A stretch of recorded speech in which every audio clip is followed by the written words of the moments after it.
Ether with, देखते हैं ether में भी देखो एक चीज और है आपके पास में, एक एरोमेटिक ईथर भी होता है। ठीक है, एरोमेटिक ईथर में जैसे हमने एनिसोल का एग्जांपल लिया था, आपको ध्यान होगा। तो अगर मान लीजिए मैं एनिसोल की रिएक्शन कराता हूं HI से, तो वहां भी प्रोडक्ट में थोड़ी पॉसिबिलिटी ध्यान रखनी है आपको। जैसे रिएक्शन ऑफ एनिसोल, एनिसोल होता है आपके पास C6H5OCH3, this is anisole, aromatic ether है, विद HI, विद HI। ठीक है, तो ये आपके पास में एनिसोल है, दिस इज एनिसोल, और इसकी रिएक्शन आप HI से कराते हैं। ठीक है, 373 केल्विन पर थोड़ा हीट करते हैं इसको। तो अब यहाँ ये जो रिएक्शन है बेटा, यहां पर हमें वापस से वही प्रिडिक्ट करना है कि प्रोडक्ट कौन सा बनेगा। ठीक है, तो यहाँ प्रोडक्ट की जो पॉसिबिलिटी है, अगेन जो हमने प्रीवियस चैप्टर के अंदर पढ़ा है वो सारे लॉज यहाँ पर वापस एप्लीकेबल है।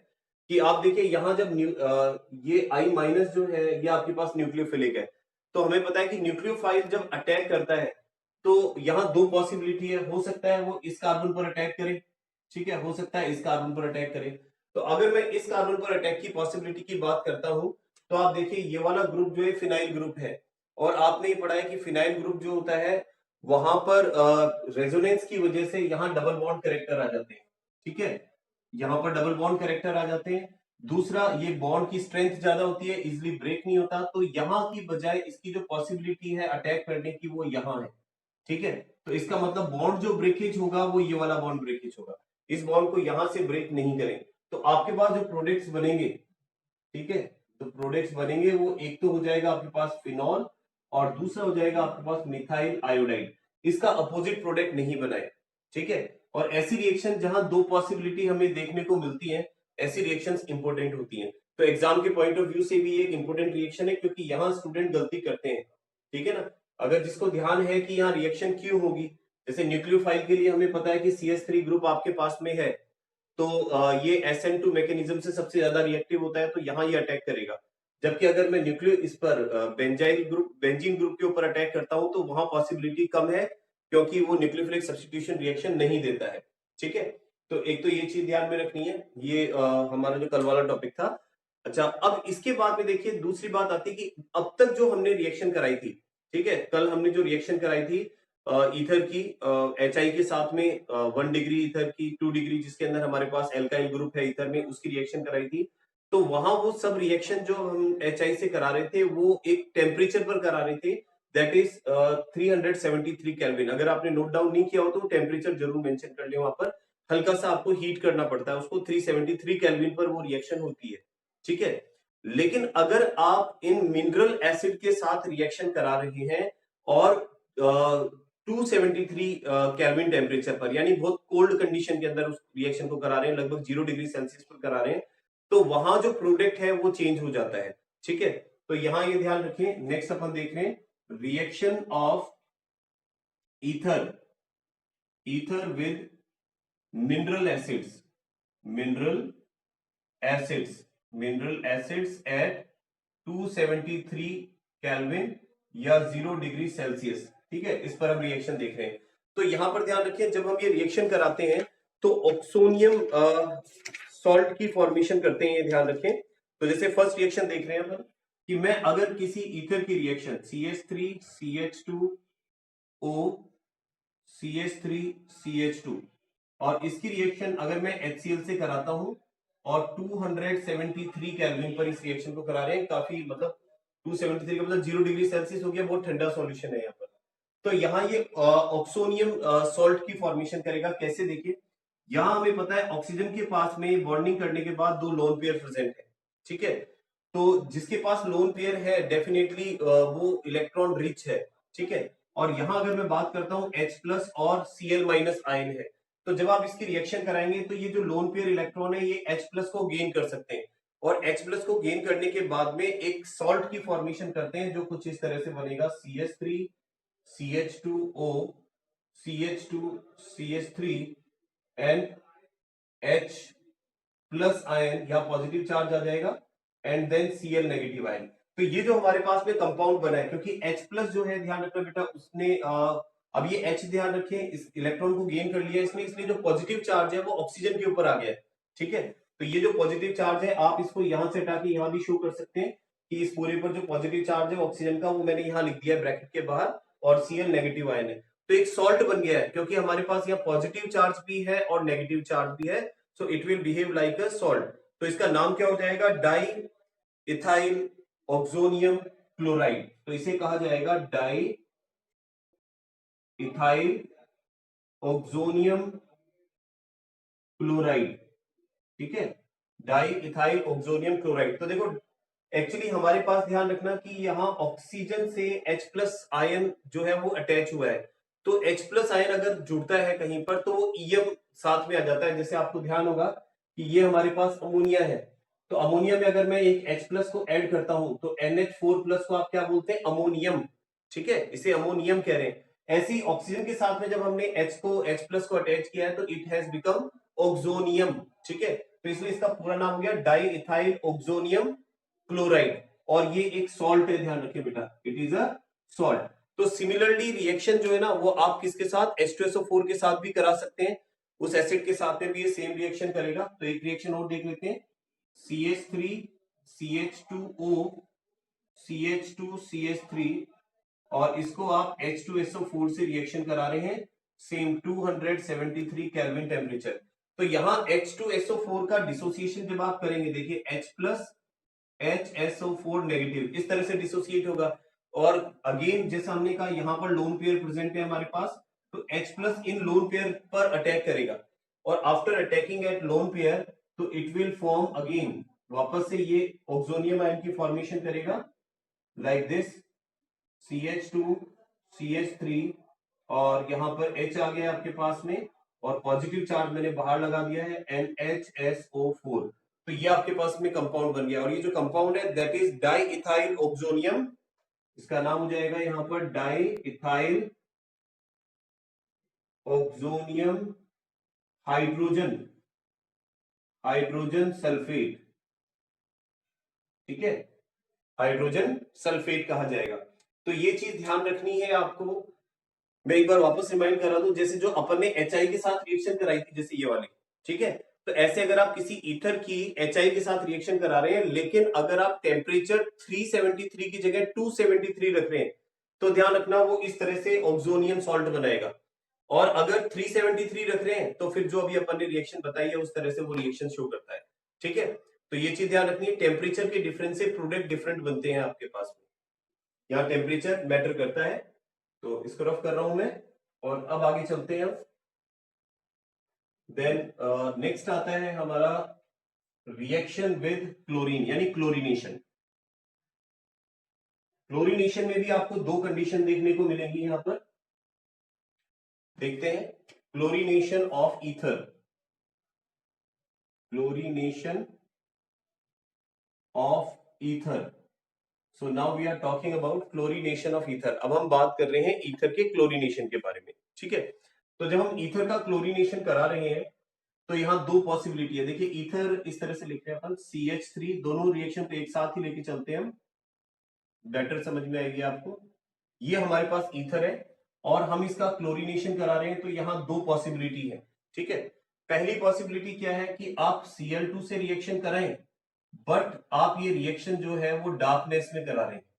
ठीक है, दूसरे केस में Cl2 से रिएक्शन करा रहे हैं लेकिन सनलाइट में रिएक्शन करा रहे हैं। तो ध्यान रखना बेटा, सनलाइट में क्लोरीनेशन जो होता है वो फास्ट होता है और क्लोरीन की रिएक्टिविटी बढ़ जाती है। वही रिएक्शन अगर आप डार्कनेस में कराते हैं तो जो रिएक्शन है वो स्लो होती है, रिएक्टिविटी कम हो जाती है। तो यहां जब मैं रिएक्शन कराऊंगा डार्कनेस में, तो ध्यान रखें जो आपके पास अल्फा कार्बन्स है, ठीक है, जो अल्फा कार्बन्स है वहां पर क्लोरीनेशन होता है। ठीक है, और अल्फा कार्बन पर क्लोरीनेशन जब होगा तो आपके पास जो प्रोडक्ट बनेगा वो इस तरह से, पहले एक अल्फा कार्बन फिर दूसरा, लेकिन जो फाइनल प्रोडक्ट बनेगा that is CH3 CHCl O CHCl CH3। तो यहां पर जो हमारे पास अल्फा कार्बन थे वहां से हाइड्रोजन का सब्स्टिट्यूशन होता है अगर आप रिएक्शन डार्कनेस में कराते हैं, तो क्योंकि डार्कनेस के अंदर इसकी जो रिएक्टिविटी है वो कंपैरेटिवली क्या होती है, कम होती है।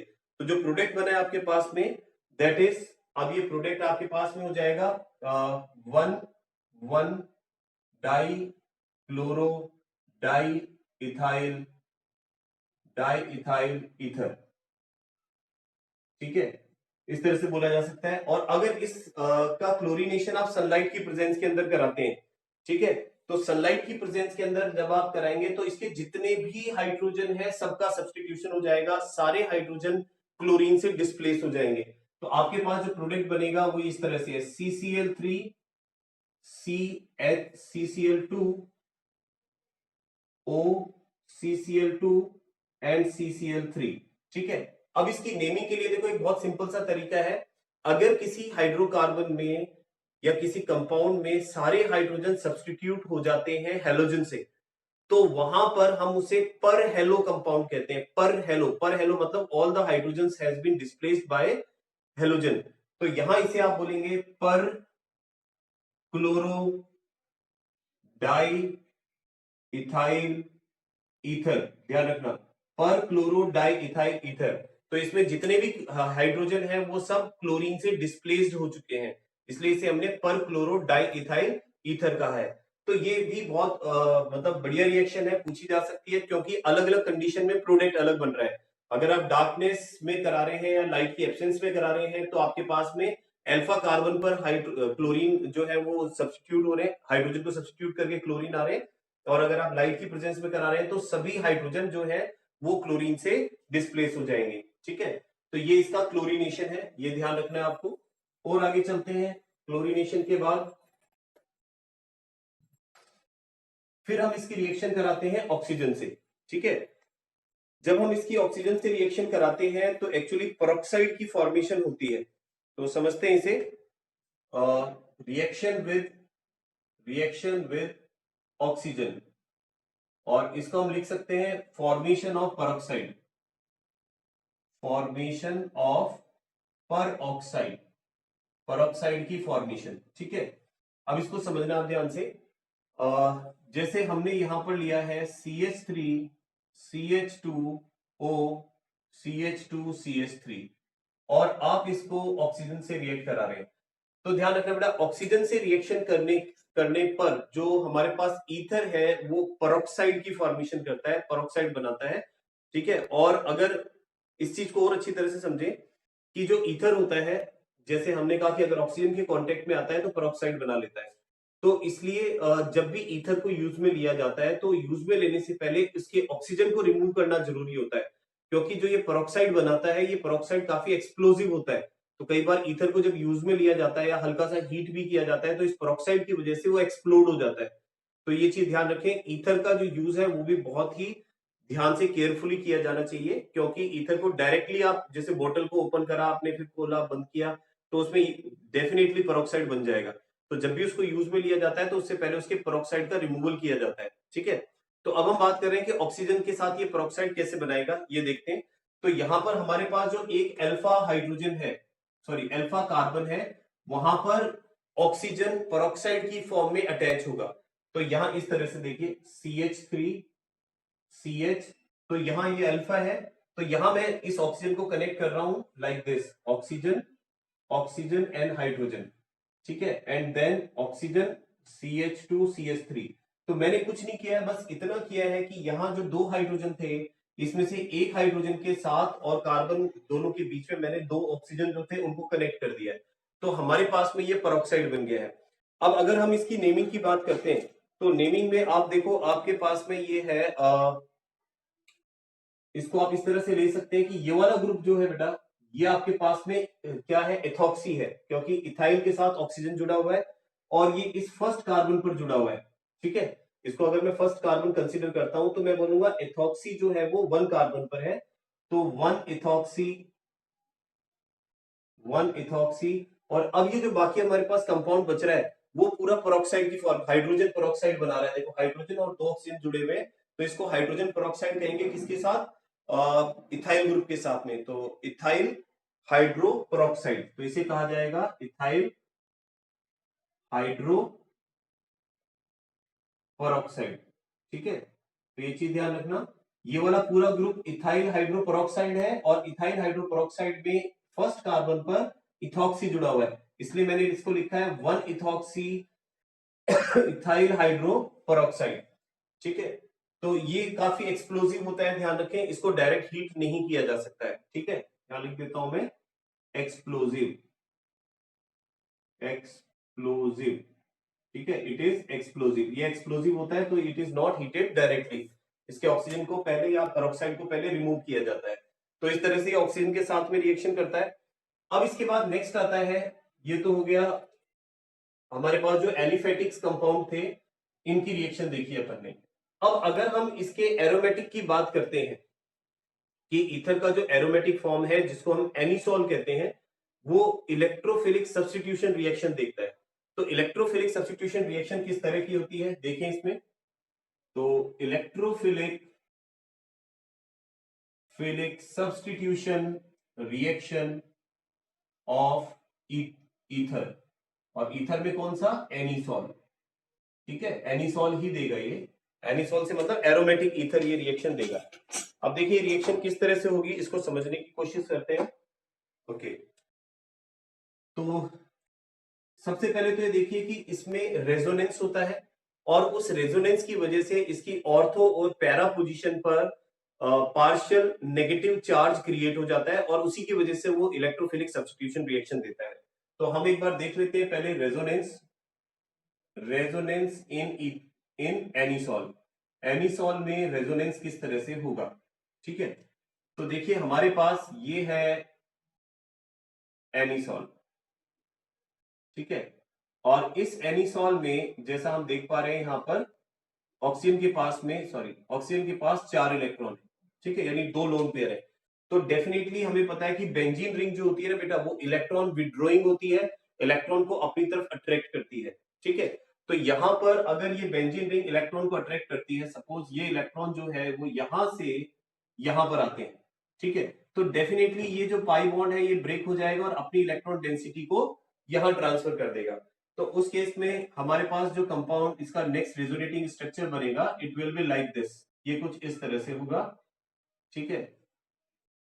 अब देखिए ऑक्सीजन के पास आपके पास एक ही लोन पेयर बच गया है। दूसरी बात, यहां पर पॉजिटिव चार्ज आ गया है, ठीक है, क्योंकि एक इसने अपना इलेक्ट्रॉन पेयर जो है वो नीचे दे दिया है, तो यहाँ पार्शियल यहाँ डबल बॉन्ड कैरेक्टर आ गया, ठीक है। ये बॉन्ड ब्रेक हो गया, तो इसलिए यहां पर इलेक्ट्रॉन डेंसिटी बढ़ गई है, तो यहां पर आप नेगेटिव चार्ज लगा देंगे क्योंकि यहाँ इलेक्ट्रॉन आ गया है। बाकी डबल बॉन्ड एक यहां भी है और एक डबल बॉन्ड आपके पास यहां पर भी है। अब देखिए आगे क्या होगा, ये जो आपके पास लोन पेयर इलेक्ट्रॉन है, ठीक है, ये अगर यहां पर बॉन्ड बनाते हैं, तो जो ऑलरेडी हमारे पास बॉन्ड है ये ब्रेक होगा और अपनी इलेक्ट्रॉन डेंसिटी को इस पोजीशन को दे देगा, ठीक है। अगर इसने इलेक्ट्रॉन डेंसिटी यहां दी है, तो अब आप देख सकते हैं इसमें आगे क्या होने वाला है कि एक्चुअली में इस तरह से oxygen CH3 positive charge lone pair, ठीक है, और आपके पास यहाँ डबल बॉन्ड कैरेक्टर आ गए हैं, और ये डबल बॉन्ड ब्रेक हो गया है, और इसमें इसकी जो इलेक्ट्रॉन डेंसिटी है वो यहाँ आ गई है, और यहाँ डबल बॉन्ड था ही। तो अब क्या होगा देखो आगे, ये जो लोन पेयर इलेक्ट्रॉन है वो अगर यहाँ डबल बॉन्ड फॉर्मेशन करते हैं, तो ये जो डबल बॉन्ड आपको दिख रहा है ये ब्रेक होगा और अपनी इलेक्ट्रॉन डेंसिटी को इसे दे देगा, ठीक है। तो अब नेक्स्ट जो रेजोनेटिंग स्ट्रक्चर होगा, इस नेक्स्ट रेजोनेटिंग स्ट्रक्चर में कुछ इस तरह से देखने को मिलेगा हमें कि अब ऑक्सीजन जो है, अभी तो यहाँ डबल बॉन्ड इशू कर रहा हूं मैं, CH3 यहाँ पॉजिटिव चार्ज है, तो अब हम देख सकते हैं यहाँ क्या होने वाला है एक्चुअली में कि यहाँ पर लोन पेयर इलेक्ट्रॉन आ गया है, क्योंकि ये बॉन्ड ब्रेक हुआ है, इसने अपनी इलेक्ट्रॉन डेंसिटी को यहाँ ट्रांसफर कर दिया, तो यहाँ आपके पास चार्ज बढ़ गया। अब डबल बॉन्ड यहाँ है लेकिन यहाँ नहीं है। अब अगर ये अपनी इलेक्ट्रॉन डेंसिटी इस कार्बन को देता है, इस बॉन्ड को देता है, और ये बॉन्ड ब्रेक होकर के वापस अपने इलेक्ट्रॉन्स को वहां ट्रांसफर कर देता है, तो आपके पास जो नेक्स्ट स्ट्रक्चर बनेगा रेजोनेटिंग, वो कुछ इस तरह से बनेगा, like this. Again you will have single bond between oxygen and carbon, और यहाँ पर 2 लोन पेयर आ जाएंगे आपके पास, ठीक है, और ये जो डबल बॉन्ड है वापस से बन गया है आपके पास, यहाँ पर ये स्ट्रक्चर आ जाएगा। तो यहां पर आपके पास देखिए ये फर्स्ट रेजोनेटिंग स्ट्रक्चर है, ये सेकंड है, ठीक है, this is third, this is fourth, and this is fifth. बेटा ध्यान रखना एग्जाम में ये रेजोनेटिंग स्ट्रक्चर ड्रॉ करने के लिए भी पूछा जाता है, तो इनकी प्रैक्टिस आप जरूर कर लें, ठीक है। कई बार क्या होता है कि अभी तो हमें समझ में आ रहा है, लेकिन जब खुद ड्रॉ करने लगते हैं तो हम जो एरोज है या इलेक्ट्रॉन जिस तरह से डीलोकलाइज हो रहे हैं वो भूल जाते हैं, तो प्रैक्टिस इज रिक्वायर्ड। तो ये चीज ध्यान रखें। तो ये सारे हमारे पास रिजोनेटिंग स्ट्रक्चर है। अब इन सब रिजोनेटिंग स्ट्रक्चर का अगर मैं एक ओवरऑल स्ट्रक्चर बनाता हूं जिसे हम रेजोनेंस हाइब्रिड कहते हैं, जैसे ये तो हमारे पास रेजोनेटिंग स्ट्रक्चर्स है, रेजोनेटिंग स्ट्रक्चर्स, ठीक है। और इनका अगर मैं एक ओवरऑल स्ट्रक्चर बनाता हूं तो it will be like this, इस तरह से बनेगा ओवरऑल स्ट्रक्चर। तो देखिए यहां पर हम देख रहे हैं कि पार्शियल जो डबल बॉन्ड कैरेक्टर है, देखो सेकंड पर है, थर्ड पर है, फोर्थ पर है। That means three resonating structures have double bond character और टू पर नहीं है, तो दैट मींस यहां पर एक पार्शियल डबल बॉन्ड कैरेक्टर है। तो यहां एक partial double bond dotted line से शो करें। उसके बाद आप देखिए कि इलेक्ट्रॉन का जो डीलोकलाइजेशन हुआ है उसकी वजह से आपके पास ऑर्थो, पैरा एंड ऑर्थो, इन तीन पोजीशन पर इलेक्ट्रॉन डेंसिटी आ गई है, ठीक है। यहाँ इलेक्ट्रॉन डेंसिटी आ गई है और जो बॉन्ड है उसका डीलोकलाइजेशन पूरे उसमें हो गया है, ठीक है। इस तरह से शो कर सकते हैं। तो अब ये जो हमने रेजोनेंस हाइब्रिड बनाया है, दैट इज रेजोनेंस हाइब्रिड, ठीक है। तो इस रेजोनेंस हाइब्रिड में आप देखिए जब न्यूक्लियोफाइल अटैक करेगा तो न्यूक्लियोफाइल को अटैक कहां करना चाहिए, न्यूक्लियोफाइल वहां, सॉरी न्यूक्लियोफाइल नहीं, इलेक्ट्रोफाइल, इलेक्ट्रोफाइल वहां अटैक करेगा जहां उसको इलेक्ट्रॉन डेंसिटी ज्यादा मिलेगी। तो as you can see there is a electron density at ortho and para, ortho और पैरा पोजीशन पर इलेक्ट्रॉन डेंसिटी है। तो हम यह कंक्लूजन निकाल सकते हैं, सिंपल सा कंक्लूजन यहां पर आ रहा है कि electron density, electron density at ortho and para, ठीक है, इन पोजीशन पर इलेक्ट्रॉन डेंसिटी क्या हो गई है, इंक्रीज हो गई है। इस वजह से जो इलेक्ट्रोफाइल अटैक होगा, इलेक्ट्रोफाइल अटैक, ठीक है, वो अटैक कौन सी पोजीशन पर होगा, at ortho and para position, ortho और पैरा पोजीशन पर अटैक होगा। और जो हमारे पास प्रोडक्ट बनेंगे वो प्रोडक्ट भी ऑर्थो पैरा सब्सटीट्यूटेड प्रोडक्ट होंगे, यानी ऑर्थो पैरा पर हाइड्रोजन को हटा करके इलेक्ट्रोफाइल वहां पर कनेक्ट हो जाएगा और वो हमारे पास में प्रोडक्ट बनेंगे। अब हम इसकी रिएक्शंस देख सकते हैं जिनके अंदर ये इलेक्ट्रोफिलिक सब्सटीट्यूशन रिएक्शन शो कर रहा है, ठीक है। चलिए देखते हैं। ओके, इसको रफ कर देते हैं बेटा।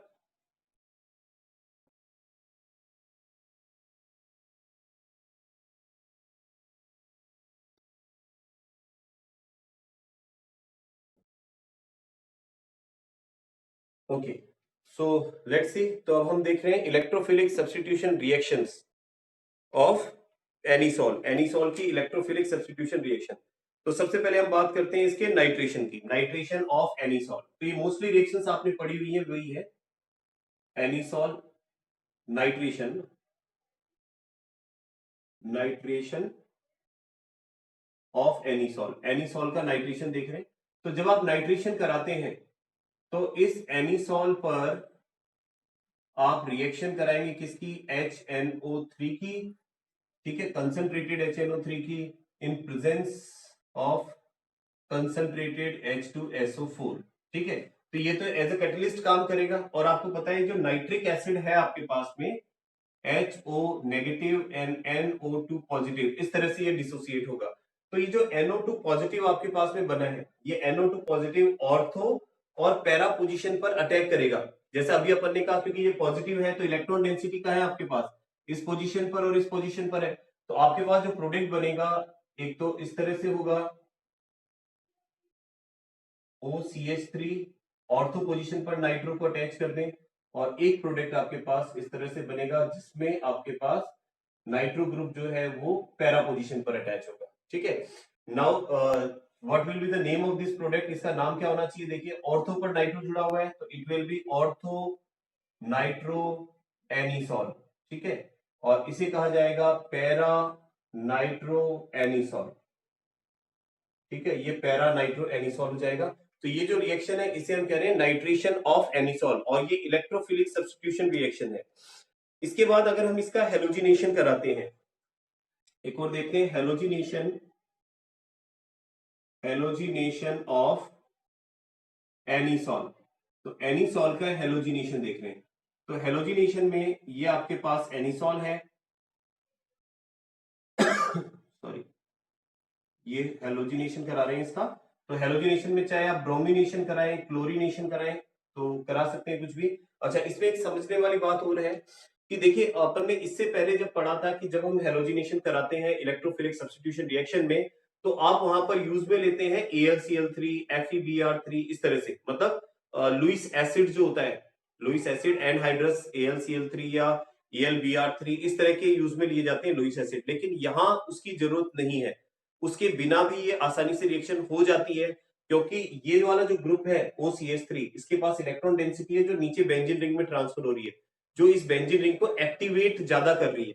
तो ज्यादा एक्टिवेशन की वजह से यहाँ पर इसकी रिएक्टिविटी काफी ज्यादा है, और आपको यहाँ AlCl3 लगाने की जरूरत नहीं है, उसके बिना भी हो जाएगी।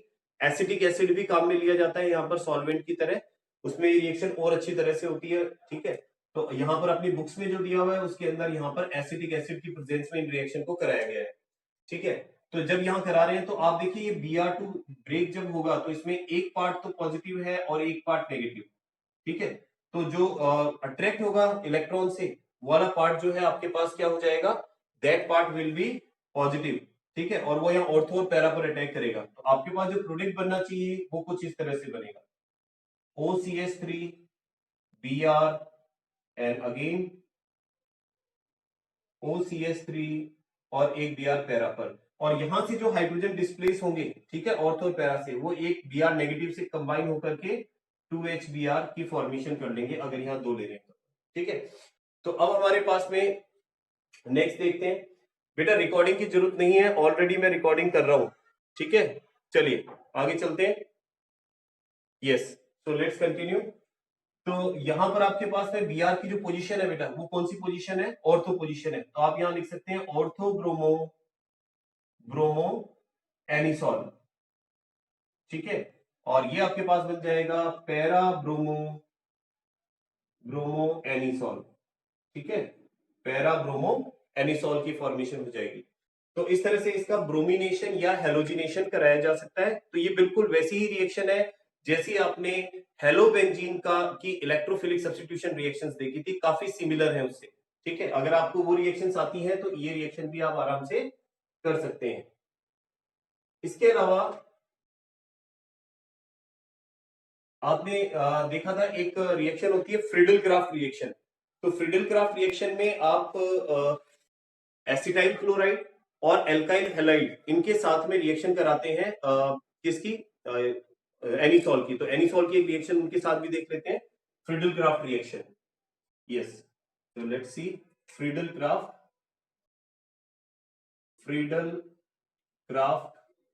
Reaction of anisole. ठीक है, एनिसॉल की फ्रीडल क्राफ्ट रिएक्शन देख रहे हैं अपन। अब देखिए फ्रीडल क्राफ्ट रिएक्शन में आप देखें, सबसे पहले हमने यहां एक एनिसॉल लिया और एनिसॉल की हम रिएक्शन करा रहे हैं CH3Cl से। तो आपको ध्यान होगा CH3Cl जो है इसमें भी एक इलेक्ट्रोफाइल पार्ट होता है। अपन ने कहा था कि अगर इसको डिसोसिएट करके देखते हैं तो CH3 पॉजिटिव है और Cl आपके पास में नेगेटिव है। ठीक है, तो जो पॉजिटिव वाला पार्ट है, CH3 पॉजिटिव जो पार्ट है, वो अटैक करेगा ऑर्थो और पैरा पोजीशन पर। ठीक है, और हमारे पास में जो है वो डिजायर्ड प्रोडक्ट बनेगा इन प्रेजेंस ऑफ AlCl3। तो यहां देख सकते हैं CH3 positive and Cl negative, ये आपके पास में है। तो ये जो CH3 पॉजिटिव है आपके पास, ये अटैक करेगा आइदर ऑर्थो और पैरा पोजीशन। तो यहां जो प्रोडक्ट बनना चाहिए आपके पास वो क्या बनना चाहिए, लेट्स सी OCH3। ठीक है, तो यहां पर आपने CH3 को एक तो ऑर्थो पोजीशन पर कंबाइन कर दिया है and then you will combine it at para position, इसको पैरा पोजीशन पर कंबाइन कर देंगे। नाउ अब इसकी नेमिंग देखते हैं। So how can we name it. तो यहां पर देखिए इसको तो हमने एनिसोल कहा है, this part is called anisole. ठीक है, इफ इट इज एनिसोल तो आप देखिए एनिसोल में जो CH3 ग्रुप है वो आपके पास ऑर्थो पोजीशन पर अटैच है। So it can be written as ortho methyl methyl anisole. Similarly यहां पर इसकी नेमिंग करते हैं then para methyl anisole can be written as para methyl anisole. इस तरह से इसको लिखा जा सकता है। ठीक है, अब इसके बाद एक और हमारे पास कंपाउंड आता है दैट इज OCH3 और इसकी रिएक्शन हम करा रहे हैं CH3COCl से। इस कंपाउंड को हम क्या बोलेंगे, एसिटाइल क्लोराइड है, ध्यान रखना, इट इज एसिटाइल क्लोराइड। और एसिटाइल क्लोराइड से जो रिएक्शन करा रहे हैं वो भी फ्रीडल क्राफ्ट एल्काइलेशन एसाइलेशन की कैटेगरी में आती है। AlCl3 एनहाइड्रस लेना जरूरी है, ये ध्यान रखें, लिखा नहीं अपन ने, एनहाइड्रस, ठीक है, एनहाइड्रस AlCl3 के साथ ही रिएक्शन करा रहे हैं इसकी प्रेजेंस में। तो इसका इलेक्ट्रोफाइल पार्ट देखना है आपको, तो CH3CO एंड Cl, तो CH3CO वाला पार्ट जो है, this is positive part and this is the negative part. और हमें पता है इसका जो पॉजिटिव पार्ट है that will act as electrophile, वो इलेक्ट्रोफाइल की तरह बिहेव करेगा and it will attack at ortho and para position. तो देखिए क्या बनाना चाहिए इसको, तो इसे बनाना चाहिए OCH3 एंड O, सॉरी, इसे बनाना चाहिए OC, ऐसे बना देते हैं COCH3, ठीक है, और अगेन पैरा पोजीशन पर भी जोड़ दें इसको, OCH3 एंड COCH3। अच्छा, इसकी नेमिंग कौन बताएगा बेटा, इसकी नेमिंग आपसे पूछ लेते हैं, आप में से कौन बताएगा इसकी नेमिंग क्या होनी चाहिए? यस, बता रहे बेटा कोई? एक सेकंड, आवाज मुझे कम आ रही है क्या? यस, देखते हैं। तो यहां पर हम बात कर रहे हैं, देखो ये वाला जो पार्ट है ना, दिस पार्ट, इसे आप क्या बोलते हैं, एसिटोफिनॉन कहते हैं, ठीक है भाई। आपके पास में फिनाइल के जैसे अगर अपन देखते हैं CH3CO CH3 एसीटोन होता है, ठीक है, और उसके साथ अगर फिनाइल ग्रुप जुड़ा हुआ है तो उसे एसिटोफिनॉन कहते हैं। तो एसिटोफिनॉन ज्यादा डोमिनेटिंग है, ठीक है, इस मिथॉक्सी के कंपैरिजन में। तो मिथॉक्सी को आप एक तरह से सब्स्टिट्यूशन ग्रुप मानेंगे इसमें। तो मिथॉक्सी यहाँ पर फिलहाल ऑर्थो पोजीशन पर जुड़ा हुआ है, इसके रेस्पेक्ट में ऑर्थो पोजीशन है, तो आप इसे बोल सकते हैं ऑर्थो मिथॉक्सी, मिथॉक्सी एसिटोफिनॉन, ठीक है। और इसी तरह से इसको लिख सकते हैं पैरा मिथॉक्सी, मिथॉक्सी एसिटोफिनॉन, ठीक है, पैरा मिथॉक्सी एसिटोफिनॉन बन जाएगा। तो ये आपके पास में प्रोडक्ट्स बन जाएंगे, ठीक है। तो ये आपकी रिएक्शंस हो गई है एनिसॉल्स की, और ईथर कंप्लीट हो गया है आपका। ईथर के अंदर अपने चैप्टर्स के अंदर इतनी ही रिएक्शंस है, ठीक है। और उसके बाद फिर कल अपन नेक्स्ट चैप्टर लेंगे। तो आज तो ये चैप्टर अपना यहां तक हो गया है कंप्लीट, ठीक है। और